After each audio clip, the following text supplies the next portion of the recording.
প্রচন্ড ঠান্ডায় এক হ্রদে আটকা পড়ে কয়েকটি চিত্রা হরিণ। পিচ্ছিল বরফের উপর বারবার দাঁড়ানোর চেষ্টা করলেও কোনো মতেই দাঁড়াতে সক্ষম হচ্ছিল না তারা। প্রচন্ড অসহায় অবস্থায় পড়ে চিৎকার শুরু করে হরিণগুলো।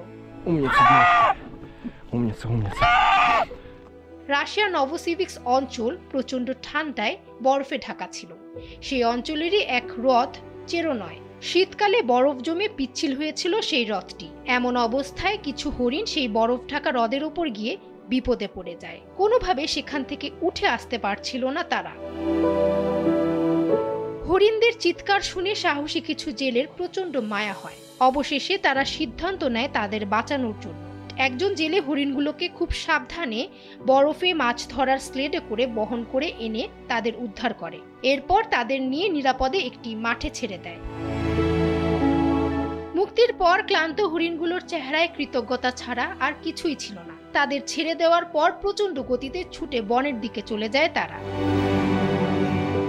ইলিয়া নামের এক জেলে আবেগের সঙ্গে জানান, সেই দৃশ্যটা ছিল খুবই ভয়ানক। হরিণগুলো খুব চিৎকার করছিল।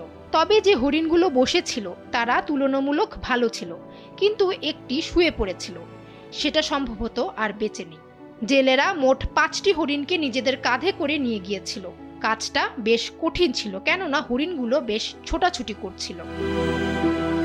স্থানীয় সংবাদ মাধ্যমের খবর অনুযায়ী তীব্র তাপমাত্রার পরিবর্তন এবং সাম্প্রতিক বৃষ্টির কারণে বরফ অত্যন্ত পিচ্ছিল হয়ে যাওয়ায় নভোসিবির্স্ক অঞ্চলের সীমান্ত এলাকার হ্রদগুলিতে বিপুল সংখ্যক চিত্রা হরিণ মারা যাচ্ছে। বছরের এই সময়ে পশুরা স্থানান্তরকালে বরফের উপর দিয়ে দৌড়ায়, যেখানে তারা ভারসাম্য হারিয়ে পড়ে যায়। এর ফলে প্রায়শই তাদের টেন্ডন ছিঁড়ে যায় বা পা ভেঙে যায়, যার কারণে তারা আর উঠে দাঁড়াতে পারে না। ফামিহা সুহরাওয়ার্দী, সময়ের আলো।